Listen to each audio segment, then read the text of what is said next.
Comenzamos una nueva edición de Café Financiero con toda la información necesaria para manejar mejor nuestro dinero. Hoy te vamos a contar cuáles son los bancos que exigen un menor nivel de ingreso para obtener una tarjeta de crédito.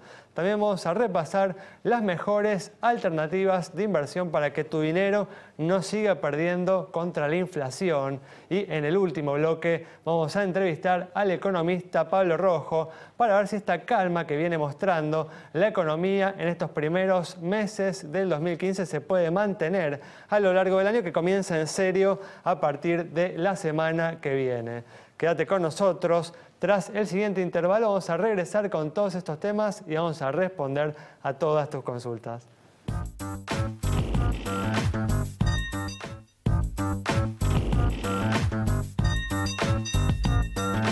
Bueno, comenzamos el programa, ya está con nosotros Santiago Chelala, también está Yamila Escala y nos está acompañando, al igual que el sábado, Miguel Cielonca, pero en esta ocasión para brindar algunas recomendaciones de inversión a todas aquellas personas que están evaluando qué hacer con su dinero.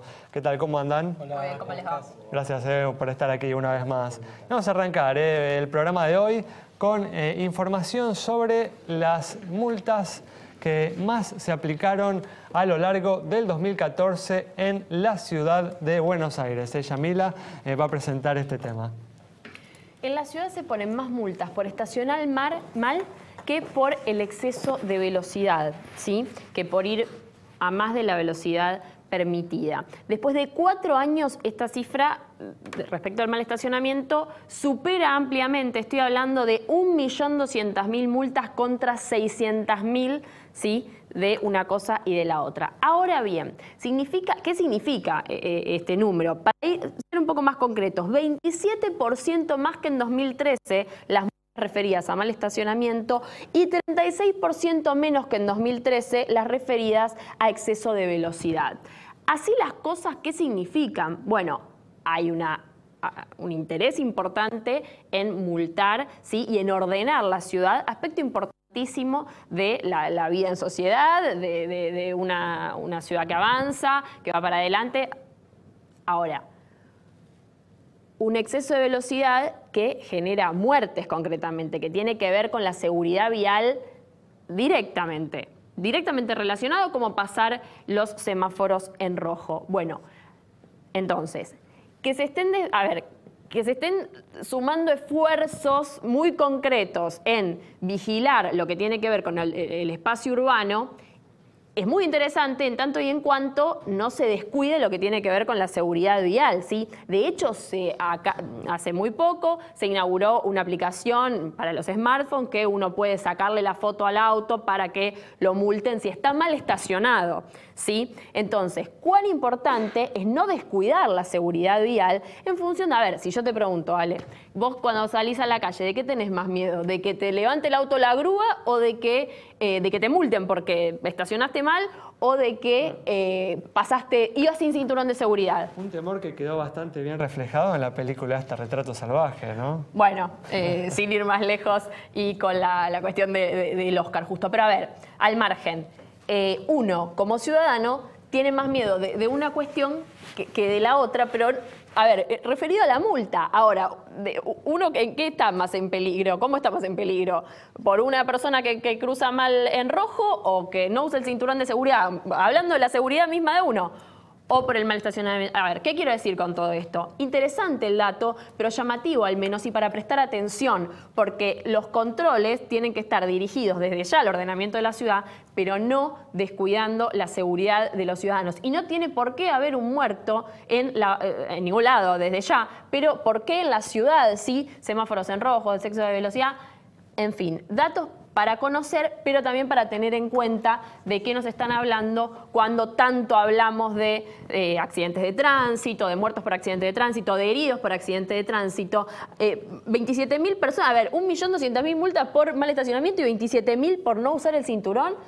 Parece en una esquina un rato y toda la cantidad de gente que anda sin cinturón de seguridad. Un tema para tener presente. Bueno, vamos a contarte, ahora vamos a cambiar bruscamente de tema, cuáles son los bancos que exigen un menor nivel de ingreso para obtener una tarjeta de crédito.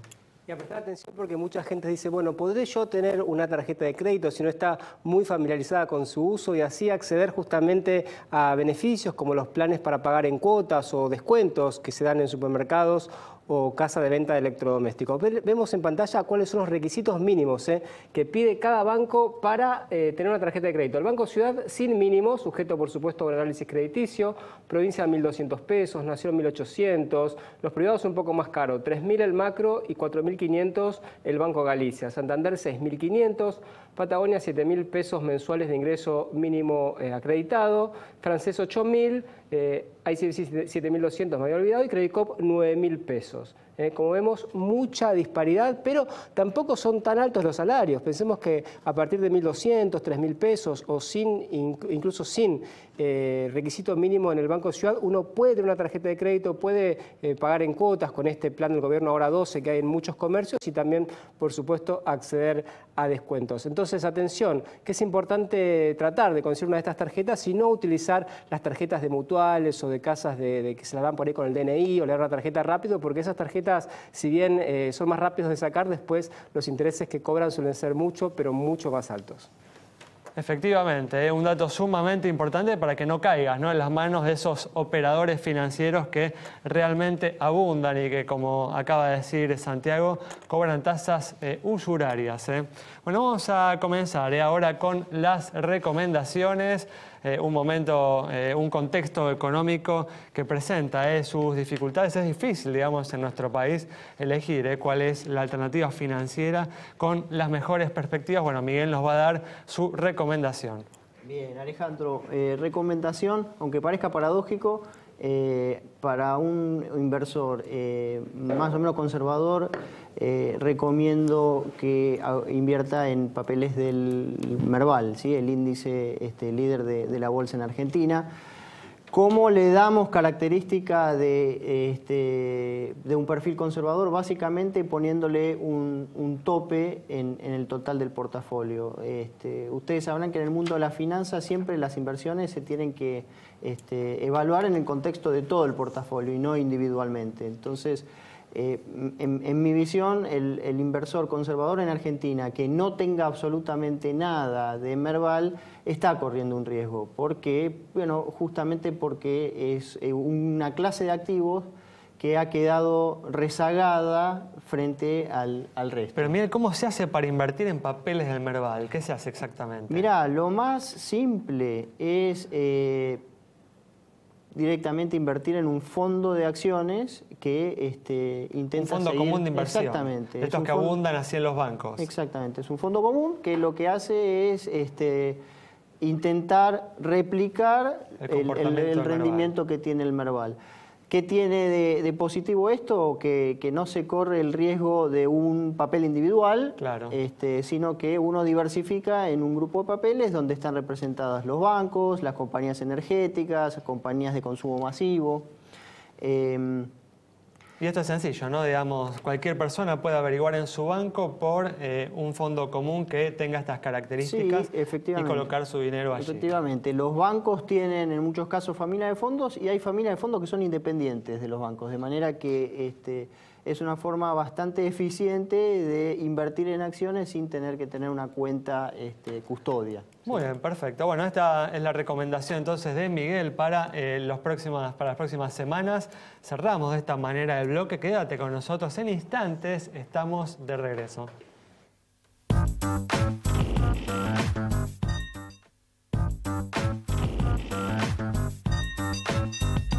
Bueno, ya estamos aquí, ya está con nosotros Pablo Bevilacqua, que en instantes va a estar respondiendo a todas tus consultas en este espacio dedicado a vos, ¿no? Hoy vamos a responder consultas de seguros. ¿Qué tal, Pablo? ¿Cómo andás? Muy bien. Gracias por venir.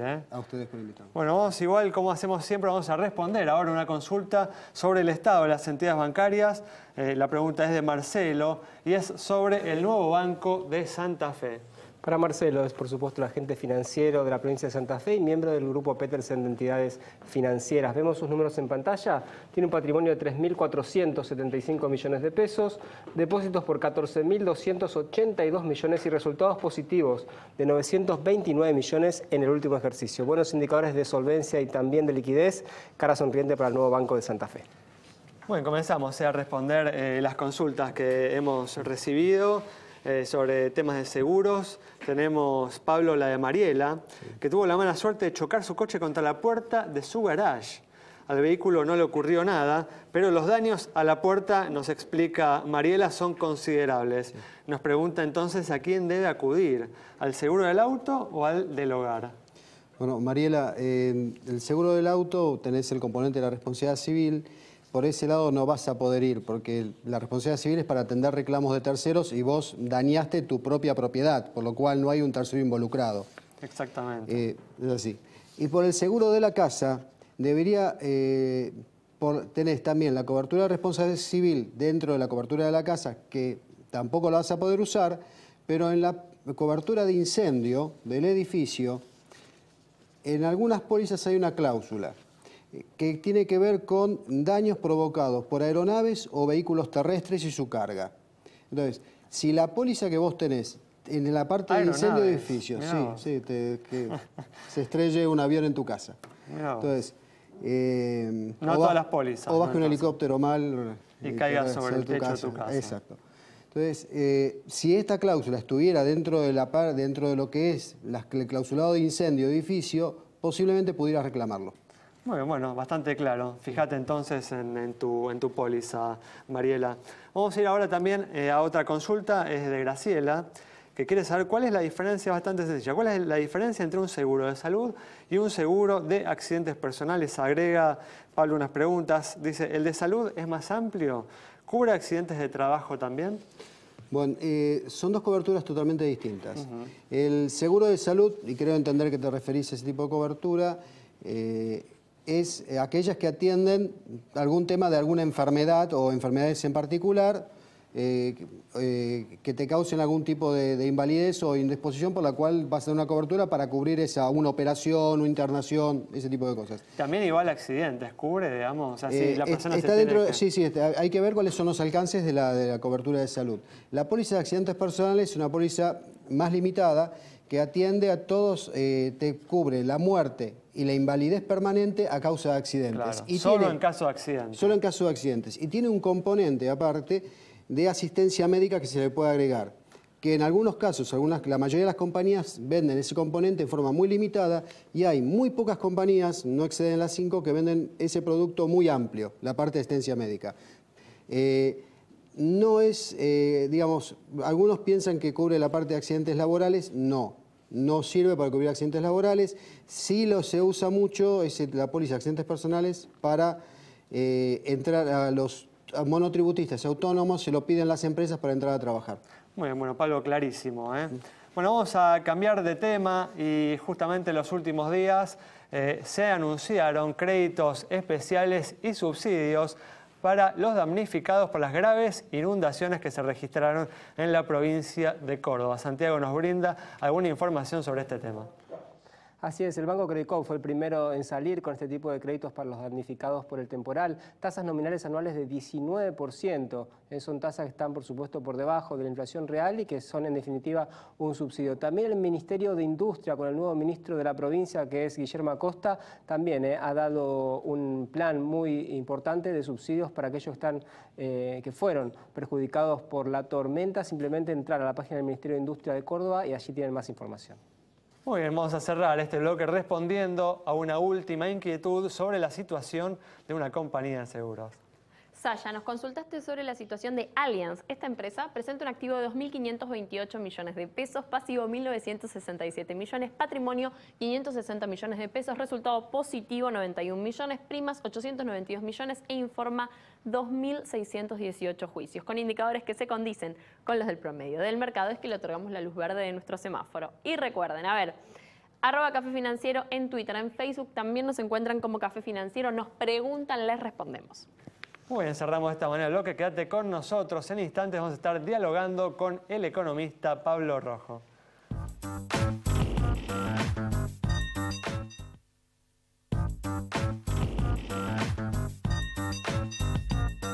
Bueno, ya estamos aquí con el economista Pablo Rojo. ¿Qué tal, Pablo? ¿Cómo andás? ¿Cómo están, señores? Buenas tardes. Gracias por venir.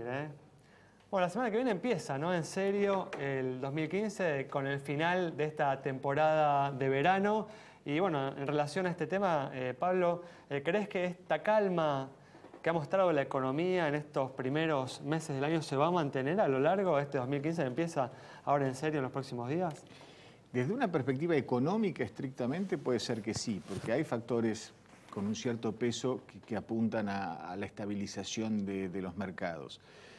Pero vemos un contexto político muy volátil realmente, con elementos muy pesados, muy importantes, que de alguna manera irrumpieron inesperadamente en la actualidad, y esos son siempre factores que de alguna manera pueden perturbar la marcha de la economía. Pero si nos atenemos a factores estrictamente económicos, yo creo que no hay que prever enormes turbulencias, por lo menos en los próximos meses. En la medida que nos acerquemos al proceso electoral y en función de las definiciones que vayan dando los candidatos con mayor chance sobre las futuras políticas cambiarias, ahí sí se pueden producir ajustes. Si un candidato dijera, por ejemplo, que va a unificar el mercado cambiario...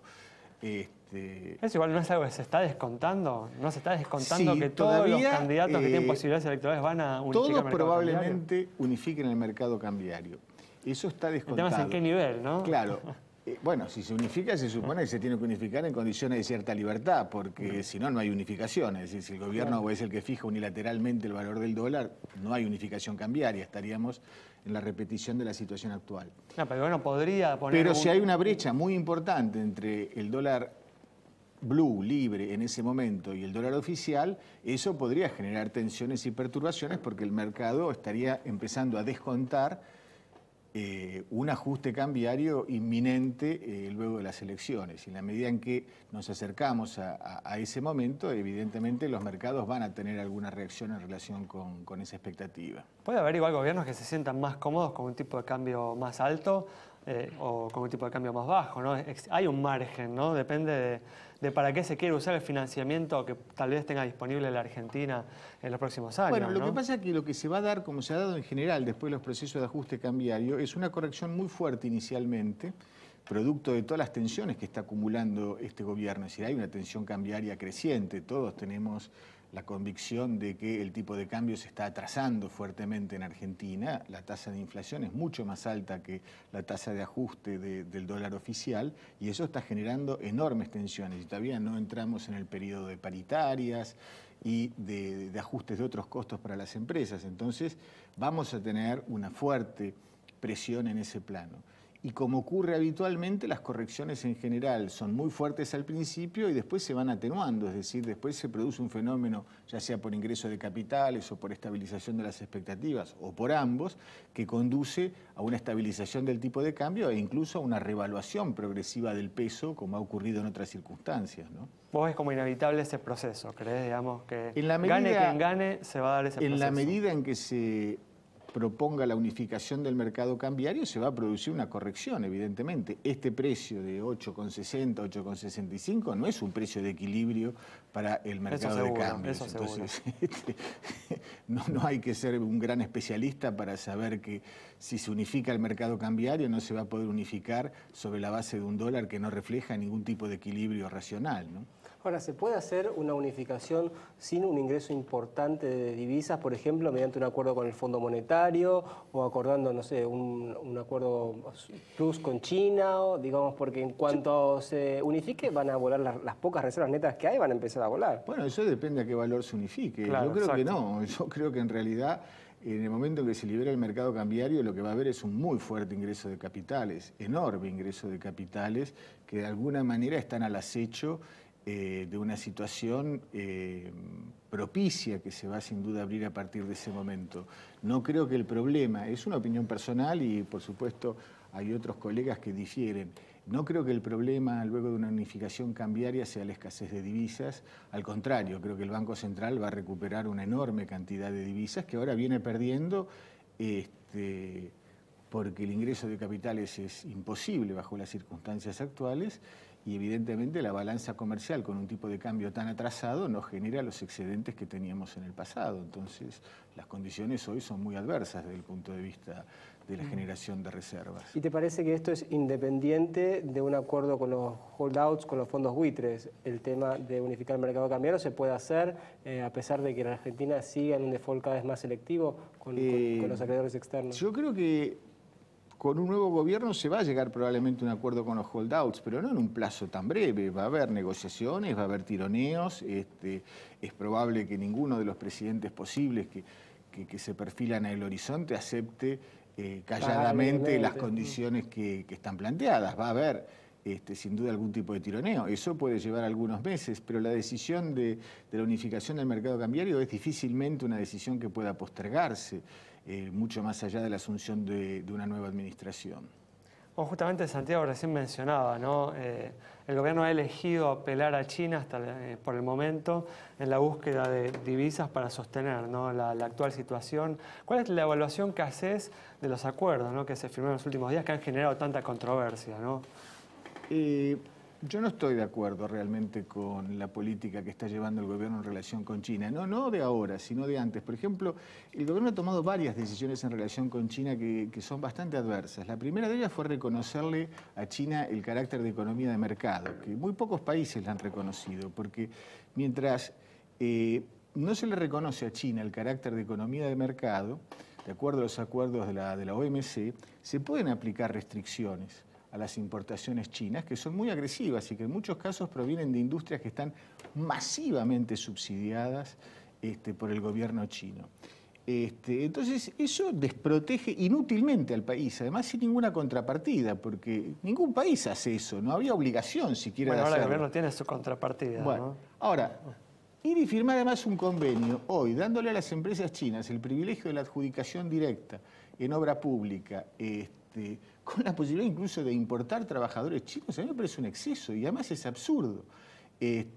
Muy pocos países le han ofrecido a China esas condiciones. En general, países muy atrasados de África que no tienen empresas locales ni opciones abiertas para la obra pública. Ahora, que un país como la Argentina, con una economía diversificada, con un importante sector de obra pública, le otorgue al gobierno chino ese tipo de facilidades, es realmente, a mi juicio, muy negativo. Y eso por unos pocos pesos, porque en realidad, ¿de qué estamos hablando? Unos pocos dólares. ¿De qué estamos hablando? ¿Qué estamos hablando? ¿De que los chinos están invirtiendo 100.000 millones de dólares en Argentina? No, de que están dando 2.000 o 3.000 millones de dólares para que no se caiga. Aparentemente. 11.000, ¿no? 11.000, vamos a ver si llegamos a esa cifra. Esperemos no necesitarlo, ¿no? Ojalá. Y eso a cambio de eso parece una cosa muy desigual, muy irracional. Imagínense ustedes, ¿qué dirían los que hoy apoyan a Cristina en esa política si hubiéramos llegado a un acuerdo parecido con los Estados Unidos? Sí, imperialismo. No, claro. Es decir, realmente hubiera sido inaceptable, y de hecho lo sería. Es decir, con ningún país hay que llegar a acuerdos de esa naturaleza porque son acuerdos realmente lesivos del interés nacional. No hay un equilibrio entre el interés de ambas partes. Sí, si hubiera sido con Inglaterra sería el pacto Roca-Runciman II. Sería, digamos, una catástrofe y una pérdida de soberanía inaceptable. Ahora, Pablo, ¿te parece que estas manifestaciones sociales y el conflicto judicial va a tener alguna repercusión en la economía o lo ves como algo paralelo? Bueno, en Argentina tradicionalmente el debilitamiento del poder político ha sido uno de los factores en algún punto desencadenante de situaciones económicas más tensas. Solamente tenemos que remitirnos a nuestra propia historia para darnos cuenta de que eso es así. No tiene por qué seguir siéndolo en el futuro, pero hay un riesgo en ese sentido y es el propio gobierno que lo está planteando en esos términos. Y es evidente que hay un debilitamiento del régimen, digamos, del modelo político del kirchnerismo que es muy manifiesto y que anuncia, como dice la prensa extranjera, un desmoronamiento, no institucional, pero sí político del kirchnerismo. Y yo creo que lo que esto pone en evidencia es que el kirchnerismo no va a poder proyectarse más allá de diciembre de este año.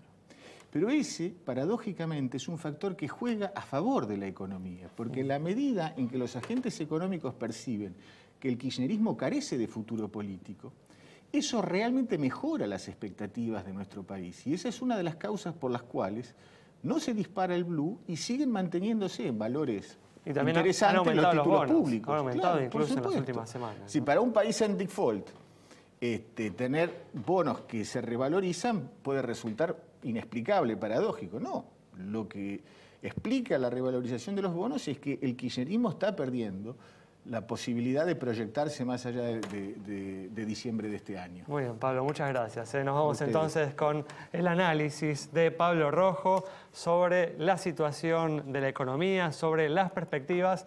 A partir de la semana que viene empieza el año en serio y veremos si continúa esta calma que ha logrado el gobierno en estas primeras semanas del 2015. Nos encontramos el próximo domingo a las 19:30.